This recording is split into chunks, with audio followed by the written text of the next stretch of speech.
This is Real Talk, where we talk with real everyday leaders about amazing leadership insights, experiences, and lessons learned. My name is Mark Christensen, and I am delighted to have on our talk today, Frank Boudreau. Frank, how are you doing today? I am doing well. Mark, how are you? I'm great. Frank, you and I met probably about 8 or 9 years ago down in Nashville, Tennessee. It's been a few years, yes. It's been a few years, yes. And I was impressed with what you're doing there. I had the opportunity to come in and do some leadership training with the organization that you were working with at the time. And Frank, by way of introduction of you, you have had over 20 years of experience working with workplace leaders. We're going to use the term everyday leaders here in a minute. Okay. A lot of your experience has been in aerospace and logistics. Is that right? That's correct, yeah. You're not based in Nashville anymore. You're based in Tulsa, which really is your home. Is that right? Yeah, pretty much. I was born on the East Coast, believe it or not, in Massachusetts, but when I was a child, my mother took us from the East Coast to the West Coast, where my father passed away at a very young age, and she had family that lived in California. So in the early 70s, she drove me and my two sisters all the way out to California in a 67 Mercury Cougar, and that's where she met my little brother's dad. And later on, my little brother came along, but he grew up in Oklahoma. And so a few years after that, we moved to Oklahoma. I was just coming into junior high, I think. And from then on, I pretty much spent the majority of my life in Oklahoma, although I spent a few years in Texas, and then, of course, a year or so in Tennessee, where I got a chance to meet you. Yeah, wonderful. And some of the things that I think are interesting about your experience is the amount of work you've done with technical professional leaders, those that have done a great job professionally, engineers, they may be technicians or IT type folks. And then they're thrown into this role of leadership without necessarily the tools to do well at that new role, that new job. It's a different job for sure. And you also have quite a bit of experience in the the field of lean, right? You're a lean master coach and a Six Sigma black belt. You picked that up along the way, I suppose. Yeah, early in my time as a leader, my first leadership position, I grew up in the manufacturing world. My first job out of school was in manufacturing, out on the factory floor, and my first position as a leader was a production manager in the mid 90s. So been at it for a pretty long time.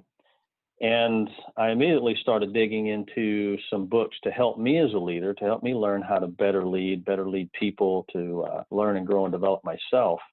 So I started reading a lot of books, and John Maxwell's books really helped me tremendously. A lot of good information, a lot of good material there. But at the same time, there was a lot of things that I had to learn the hard way. Uh-huh. And, dealing with people and talking to people and motivating people, all those people skills, especially back in that point in time, there wasn't a whole lot out there that really helped you get good at that. So I had to do a lot of that on my own. I was fortunate in that I had a lot of natural abilities in that arena as well. So that really helped me, but it certainly didn't make me an expert. I got recruited to come up to the Tulsa area. At the time, I was living in Texas for a few years, but I got recruited to come back to Tulsa, back home, and to be an operations manager in the glass industry. And in around 2010, 2008, 2010, things were getting pretty shaky and rocky. You may remember that time. And I got laid off. Yeah, it was a little rough, Yeah. And our company downsized several times. And, when you're the guy that's coaching and teaching and training, there's only so long where they can keep you. I mean, at some point they have to focus on keeping the guys that are, turning the wrenches and making parts. And so, and I knew that was a risk in the positions that I held, but that was okay. So I got laid off. And then not long after that, I got into the aerospace industry. I went to work for a manufacturer of aerospace parts, a fabricator. And not long after being there as a manager, I started getting involved in a lot of projects. So I'm kind of going somewhere with that. Got really involved in a lot of projects.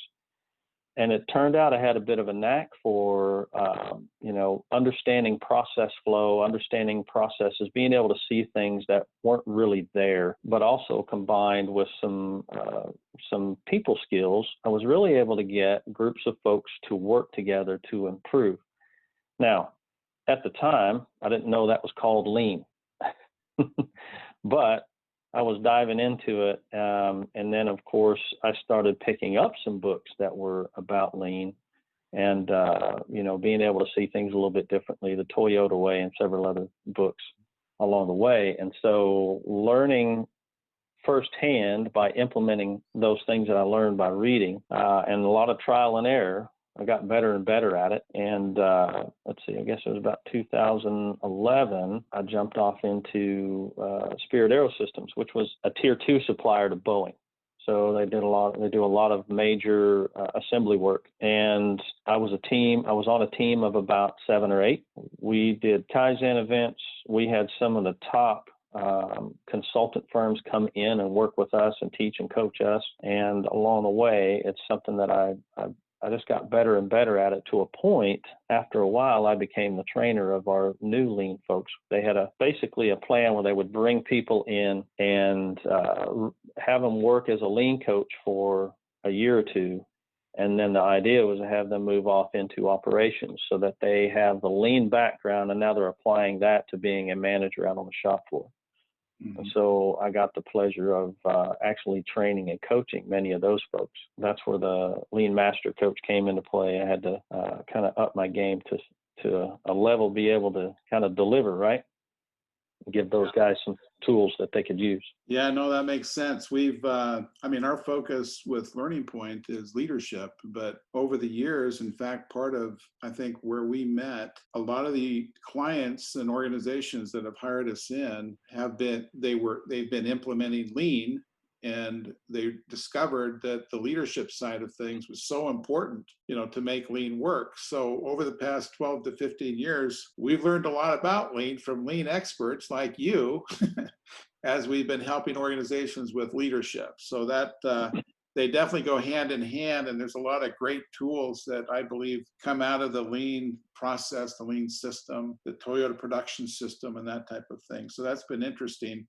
Now, I want to give us a chance to dive into your book. Yep. You, along the way, you have created this coaching and leadership consulting practice, Launch Point, and you recently have written a book in the past few years, right? Although it's probably, you mentioned the other day, it's been a work in progress for a while, right? You've titled the book Everyday Leader, which was intriguing to me because that means something to me. I hope that my understanding of what everyday leader means is similar to yours. Take a minute and explain to us, everyday leader, what that term means to you. Oh, absolutely.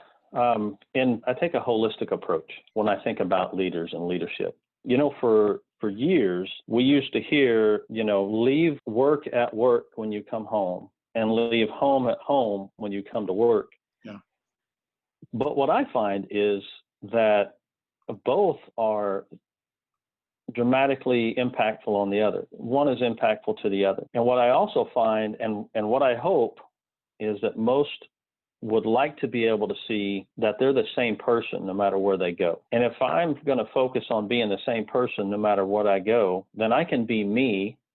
Now, I might need to work on me and develop me, but I don't have to wear a mask. I don't have to, okay, what mode am I in today? I can really focus on just being the best version of me that I can be no matter where I am. And so I take a holistic approach when I work with people. And when I think about the everyday leader, I think about the person that's trying to lead in the home front, trying to lead out in the workplace, trying to lead among their friends or in ministry circles or other nonprofit organizations. We get involved in all kinds of things in our lives. We're busier than we've ever been. And so if you want to try to be something different in each one of those arenas and leave one when you go to the other, when you start juggling 3 or 4 different places where you really spend a lot of time, that could get pretty hectic and difficult to juggle. And so I'm a firm believer in, being who you are in every aspect of your life And if you need to improve in one aspect of your life, it's only going to help you in other aspects of life. And so what I've found, and we'll talk a little bit more about where that book came from, but my mother is 75 years old. She just turned 75 years the other day. And she got a hold of my book shortly after as a matter of fact, I think she probably bought more books than anybody. She was giving them to everybody for Christmas. Like every one of my family members got a book for Christmas, but, you know, bless her. Hey, she's my biggest hero. Outside of my wife, she's my biggest hero. My wife is my biggest hero. She's awesome. But my mother, she has told me several times that in reading my book, it has helped her as a grandmother and a great grandmother be a better grandmother and a better great grandmother. And that really hit me. And what that told me was these principles, they're applicable anywhere and everywhere. And so back to your original question of, you know, what does it mean an everyday leader? It's everybody. And we're all asked to lead in some way, shape, or form. We're all asked to lead in some capacity. And so the more we know and understand these principles and we can realistically apply them to our everyday life, the more impactful we're going to be in all the circles that we operate in and around all the people that we work with. I love that. I love how you described, you know, the leader that you are at home, the leader that you are in your private world, in the community, at church. The more that can be the same leader that you are at work, even those environments are different, but it's the same you. You may have to work on yourself, right? The leader you are today may not be exactly the same as tomorrow, but it's you, and just that authenticity is so important. And I'm just wondering, you know, when I think of that term everyday leader and what you're talking about, I also think of the leader in the trenches, you know, the frontline leader, the leader on the floor, as opposed to the leader on the top floor. They're the leader on the manufacturing floor, or they're in the trenches. And I know that I believe that role, that leadership at that level is so crucial, so essential for most organizations. Oh, absolutely. Absolutely. They're the ones that really keep the motor running. Yeah, keep the motor running. I mean, in terms of the car analogy, if the car is the organization, they may not have their hands on the steering wheel, but they're the tread on the tire, and you don't go anywhere without that implementation, right? And it's got to be synchronized. Well, that's great. How would you describe how that role has changed, the role of the frontline leader, the everyday leader? Has it changed over the past 20, 30 years from when you started out to now? Oh, absolutely. Absolutely. How would you characterize some of the big differences? Well, let me first preface that with, I'm addressing this from multiple different arenas, okay? Well, first of all, like I said, I started out, I just kind of want to qualify what I'm going to tell you.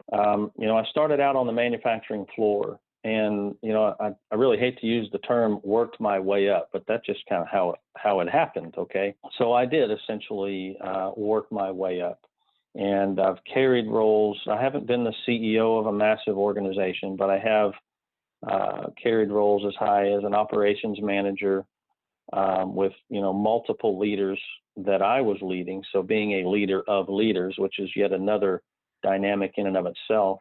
But I've been that frontline leader. I've been that guy in the trenches, but not just in the workplace. You know, I've been a leader in the ministry world for a very long time. Currently a national representative, a national leader in a national motorcycle ministry. I've been a praise and worship leader at my church. I was a praise and worship leader at my church for years. As a matter of fact, I went through a process where two churches were merging together, and I had the fun job of taking two complete worship teams. If you've ever been around worship teams and spent a lot of time around them, there's a lot of emotion. And so it was my job to meld these two teams together and create one team and, you know, find some continuity there. And I was very fortunate in it, and it worked out very well, and everybody survived, including me. But back to the question, you know, 25 years ago, organizations primarily ran from that top down. There's one leader and the rest follow. Even if you had multiple layers of leadership, That frontline leader, or as we spoke of earlier, the individual contributors that are those trained professionals, they simply had marching orders and they were expected to just go march. And if you were allowed to ask a question, that's all you were allowed to do is just ask the question. The answer will come. But today it's completely different. Today, every individual is expected to be a leader of themselves, expected to be a self-starter, expected to be able to learn and understand what's expected of them and make decisions within those parameters. And frontline leaders, we're expecting more out of them than we ever have before. We're expecting frontline leaders to be very dynamic. We're expecting them to be coaches. We're expecting them to be mentors. We're expecting them to be able to facilitate meetings. If you visit the average factory floor, I know we're talking about more than just manufacturing, obviously. Sure. But I'm sure these things happen in the academic circles as well as in the office. Healthcare. Well, I know they do, as a matter of fact. But we're expecting, out on the manufacturing floor, we're expecting frontline leaders to have daily meetings with their whole team. We're expecting them to hold weekly meetings where they give vision and expectation. We're expecting them to have leadership skills that, in most cases, they're only going to learn on the go. What we expect out of every position and a level of leadership from every position has dramatically increased over the last 20 years, I believe. Yeah, no, I agree with you on that. I'd like to talk a little bit about this special person, the technical profession that's thrown into the role of leadership. I want to start, though, by just getting your opinion. Do you believe that leadership can be learned? Is it something that can be learned, or is it something that some people have it and some people don't? What's your opinion on that? I absolutely believe that it can be learned, because I learned it. And, I first read about it in John Maxwell's book, 21 Irrefutable Laws of Leadership. He talks about that. Sure, there are some folks that have some natural leading ability and others that their leading ability may be strained a little bit. But as a matter of fact, here's something else I've learned, especially in the last several years, as I've utilized the DISC, and there's other personality profile tests that you can take that'll give you generally the same kind of information. Uh-huh. But what I've learned is, as we become more self-aware, we learn what our strengths are. And if we learn what our strengths are, become very self-aware, we can very quickly lead out of those strengths. We don't all have to be that take charge, nothing, no holding back and go knock things down. To be a good leader, we can lead out of our strengths if we know and understand what they are. And so learning how to first be self-aware, but then learning how to lead out of those strengths, and also understand where we don't excel, and knowing how to communicate that with your team, and your team understands. You'll always find somebody on your team that's actually strong in that area, and you can really utilize their strengths as well, which is another leadership trait, right? Learning how to utilize the strengths of your team. Yeah, tap into their leadership. That's excellent. So let's talk for a minute about that technical professional. The engineer, they do a great job. Yep. They get thrown into managing a project or leading a project. IT, in the scientific fields, technicians. There's a predominance of challenges when people in those fields step into leadership. And oftentimes it's not necessarily a choice before they know it. In fact, I was talking with an individual this morning who is he's a geologist. He is now managing a fairly sizable department for the first time, because things have shifted, right? And he's like, hey, I never even considered myself to be a leader. Now I'm doing it, and I don't know what I'm doing, basically. I know how to do the geology work, but I don't know how to do this leadership thing. And I'm sure that you've found that over and over, because you've talked to me about, a lot of the work that you've done has been coaching these project leaders, training project leaders, new engineers on how to lead the people side of projects. So can you talk a minute about what is that experience that people are going through there? Yeah, my first real experience with that was many years ago. Again, I was working for a parts manufacturer in the aerospace industry, and they had grown to a size that they really needed to improve their infrastructure. And one of the things that they decided to do was adopt an ERP system. Well, they quickly realized how expensive that could actually be. Yeah. And they happened to have an IT professional on staff that had it was just very fortunate. They had an IT professional on staff that had a lot of experience with writing software similar to what we were talking about accomplishing. And so they hired a couple of more guys to help write software and develop this internal software. Now, these guys were sharp, very intelligent, very good at what they do. I mean, very good. But the owner gave the challenge of ease of use. He said, I want this to be so simple that anybody can learn it. Yeah. And I want it to be so easy to use that they don't have to spend a lot of time on it. Well, the only way you're going to do that is if you really understand the user aspect of it. So these guys had to come out of their office and learn how all these people work and function and develop a user interface that made sense to them and not the IT guy. Yeah. And so that was my first experience. I was tasked with kind of being that liaison between the manufacturing team and the IT team and helping them bridge that gap, helping them make that communication, bridge that communication gap so that they could really understand one another. And so the manufacturing team didn't want to throw them out of their office. And so that the IT team didn't want to just quit because they were just too frustrated, right?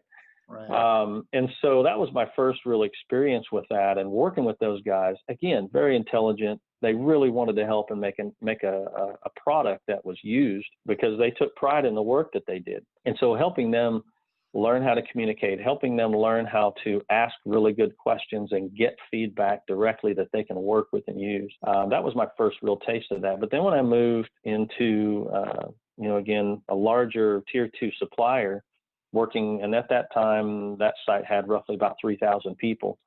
And we probably had somewhere in the neighborhood of 75 or 80 engineers. So I got a chance to work with a lot of engineers. And what I found was a lot of engineers get hired, business owners, general managers, top level leaders. They see an issue or a challenge or a problem or a process that needs improved, and they hire very intelligent people.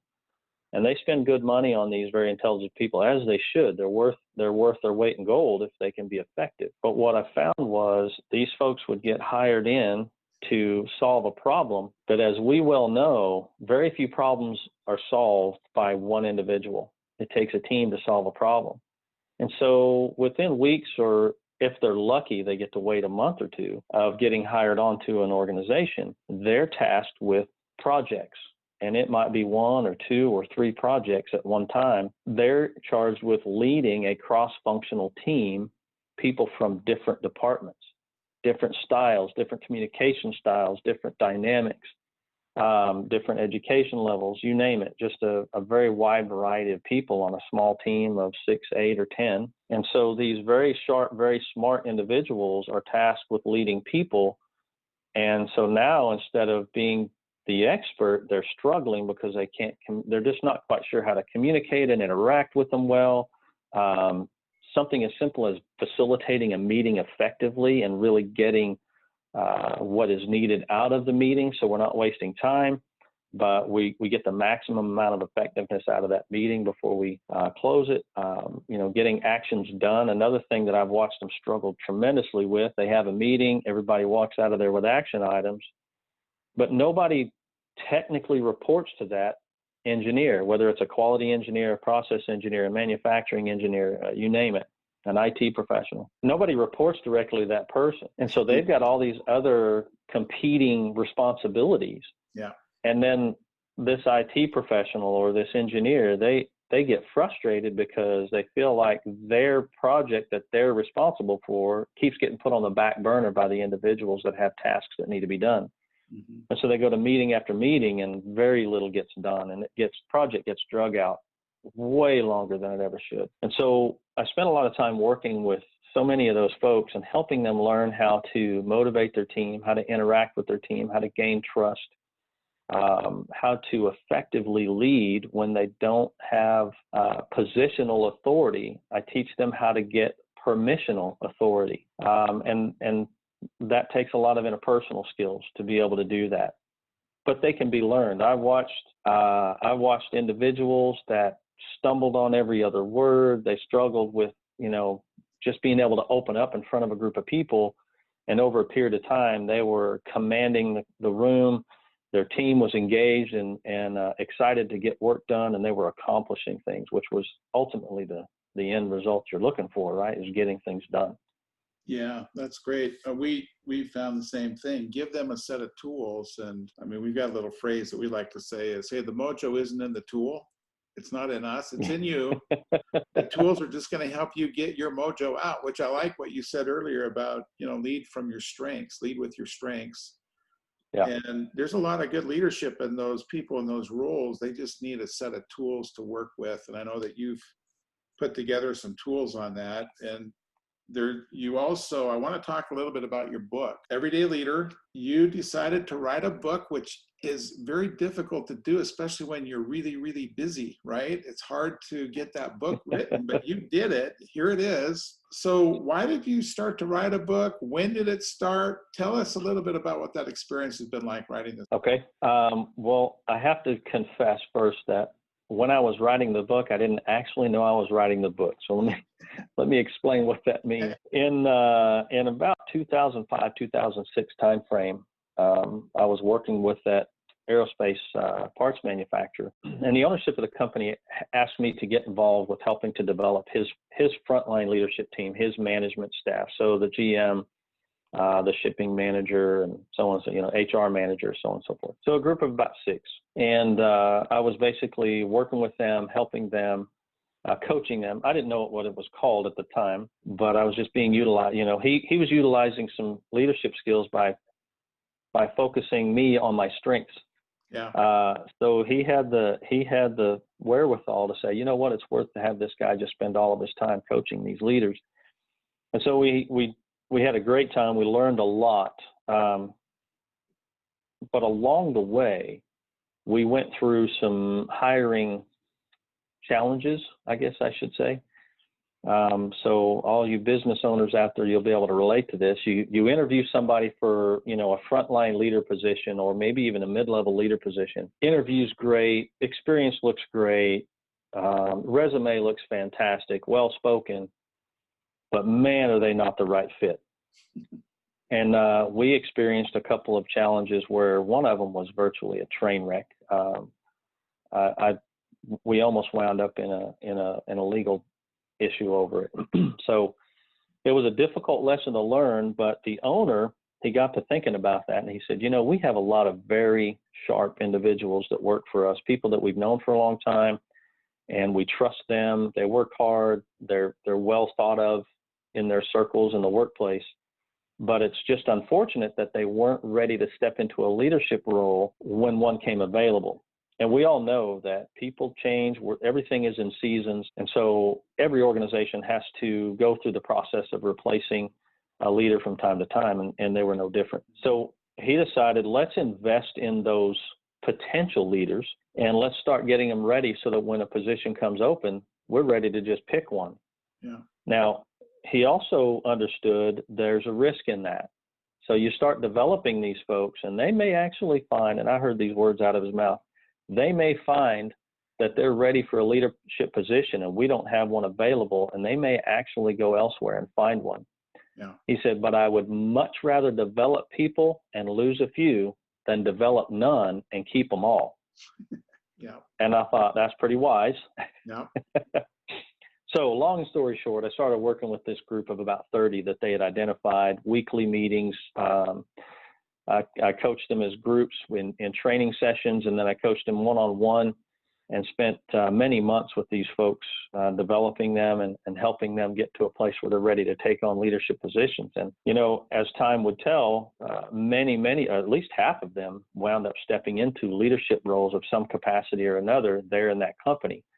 We did lose a few that were ready and positions weren't available, but they were just simply ready to go and they had an opportunity. So, we hugged their necks, told them, we cheered them on and said, the best of luck to you. And if you ever decide to come back, give us a call. Mm-hmm. And I still know many of those folks today. Some of them are still in management positions. Several of them are business owners now doing their own thing. And so I stay in touch with some of those folks. Good people, but along the way, in order to kind of help them, I wanted them to learn how to develop themselves. So I needed to give them something to read that they would start to just pick up and read on their own. And I had read so many books. I can't even tell you how many. My library is full of them. So many books on leadership. And what I found is that most books on leadership written, they use examples that are difficult for us to connect with. So let me explain that. Most of them use presidents, professional athletes, maybe even astronauts, which they're all tremendous examples, and we can learn from them, absolutely. I mean, many of them use top-level CEOs of high-profile companies, and we can absolutely learn from them. But it's difficult for, as we're talking about, the everyday leader, the average guy and gal that's trying to lead their group of 5 or 10 or 15 people. It's difficult for them to connect with the experiences that they're reading about from these high-level, high-profile people. And that's what really got me to doing this. So I would be studying in some way, shape, or form. Sometimes, and I'd call them God thoughts. Sometimes I would just, I told you the other day, I was riding my motorcycle. I love to ride motorcycles. I was riding my motorcycle one day. I'm running down the highway, and I see a flock of seagulls. I live in Oklahoma. There's no seagulls in Oklahoma. I see a flock of geese take off from a pond. And of course, they immediately start forming into the V shape that we're all so familiar with seeing them. And I see on one side, I love some of the memes, you know, why are there more geese on one side than the other? I love some of those memes. They're funny. But anyway, I see this gap. It's like, 1, 2, 3, 4, 5, and then this gap. But in a perfect position, as if there was a goose in that spot, are the rest of them. And there's this blank spot. And I thought, well, that's really odd. And then I see, here comes this goose that was late getting off the ground. I don't know. Maybe he was busy eating his fish. I don't know. But he catches up to the rest of the flock and just slides right in that empty spot. He doesn't get in the back. He slides right in that empty slot. And I thought, holy cow, that is so cool. Oh. And that's interesting. Yeah. And it's interesting, if we know our people, we'll leave their slot open for them because we trust that they're going to get in there and fill it. Anyway, so I wound up with a leadership principle out of that. Yeah. And so I got to work. I sat down, I crafted an email and sent it out to the guys. And like I said, I just call it a God thought. Things like that, or I'm reading a book on leadership, or I'm reading a book on anything for that matter, and I hear a quote, or I see something online and I see a quote, and a quote gets me to thinking. I can't tell you how many of these I wrote sitting, in church listening to the pastor, and he would just say something in the middle of a sermon that I would go off on another tangent. And I still do it today. I'll literally start writing. So there's another book coming out similar to that one. But I would send these emails out from time to time, and that email list got bigger and bigger and bigger. And over time, it wound up a blog site. I'll bring this really short. It wound up a blog site that I kept writing on for years. And about 5 years ago, I really felt like the Lord's pressing me, you're going to write a book on leadership. And in my mind, I thought, okay, when I'm 80 and, retired and I'm sitting in a rocking chair bored, I'm going to sit down and write this book. I really never thought about it again. And then fast forward to a couple of years ago, I was doing some changes for my business, taking down one website, firing up another, so on and so forth. But I didn't want to lose all that work. So I took all of that work off of that website and put it into OneNote where I could categorize it, really kind of get a good look at it. And as I got to looking at it, I realized, oh my goodness, I've written a book. And I dumped it off into a program and counted the words, and it was a book. And 3 days later, I kid you not, 3 days later, from a resource that I use frequently to study, I get an email, and the title or the header in this email was, "Have you ever thought of writing a book?" So, it was like a whirlwind. Within weeks, I made the phone call, talked to a publisher. They said they love it. Nobody's doing it. Let's do it. And literally weeks later, it's a book. It was a group that was fantastic to work with. They're a sublet of HarperCollins Christian Publishing, and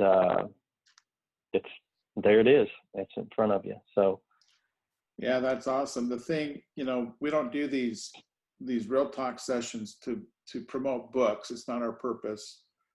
But this is part of your story, and I love it. And I love the book. And here's why: is this book, it has bite-sized nuggets that are very concise, very inspiring, right? That a leader could use one at a time to feed their team of leaders, right? So, or their people, absolutely. their team, whatever. Or they can pick it up every morning, read one paragraph, one little piece of this, and give them just a little bit more for that day, so it makes it very useful.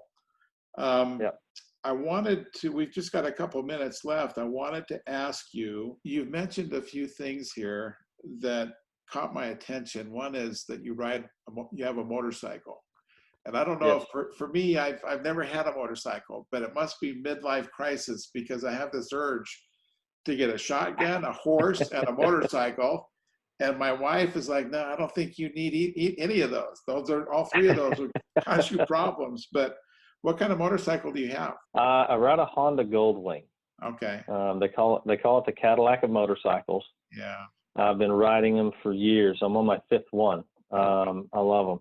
Yeah, they're great. So, in addition to riding your motorcycle, what else do you enjoy? What brings you joy in life? Well, I tell you, I'm extremely blessed in that I have fantastic relationships with my kids. I have 4 kids and 9 grandkids. My wife and I have been coaching couples for years, for a very long time, probably 10, 12 years now. Okay. And now we get the pleasure of coaching our kids in their marriage relationships, which is really a lot of fun. They listen to you? Oh, believe it or not, they do. I know that's rare.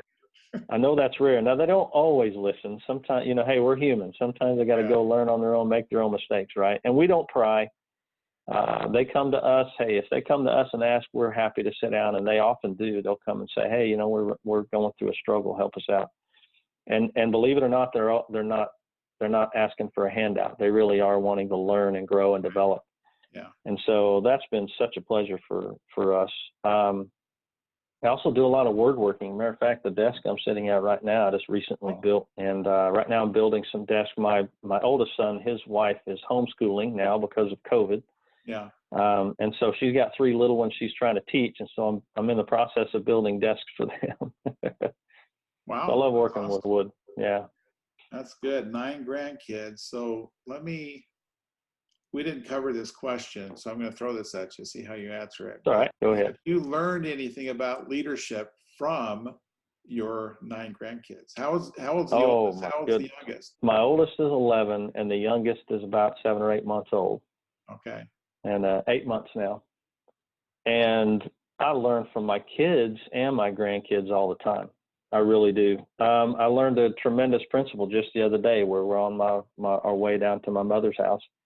And it's about an hour and a half drive, and 2 of my boys and their families were following along. So we got 3 cars running down the highway. And I love my kids because they'll shoot real with me, right? And so we get there and they're like, oh my gosh, Dad, you're like driving like crazy. I said, wait a minute, what do you mean? I was following the speed limit. Anyway, so we end up in this big conversation about how, my actions are, they pay attention. Yeah. And you know what? If I'll avail myself to being called out when I'm probably doing things that I should do differently, I'll learn from that. So yeah, I learn from my kids all the time, and my grandkids. I like that story because I imagine that you avail yourself to being called out. They see that. Yeah. That has to build the trust, right? They know that they can talk to you open. They can talk to you real, which I think is awesome. Sorry, I was just going to say that is a tremendous lesson to learn in the workplace too, but it's a little risky. A lot of times we think I'm too transparent. They're going to see too much. Yeah. But it's amazing how much trust you can build. And when you build that trust, man, your team will follow you anywhere if they really trust you. And if you're real genuine and realistic with them, man. Yeah, I'm with you on that. I agree. Frank, last question. I think I already know the answer. I think you've already answered this question on here, but when it comes to you as a leader and now as a coach, a leadership coach, you're kind of doing this full time now, right? And it sounds like you're doing it in lots of different avenues, not just workplace coaching, but in your ministry and couple coaching you mentioned. What is it that grounds you? Where do you get your center when it comes to what you offer and provide to those that you coach? Well, I think it's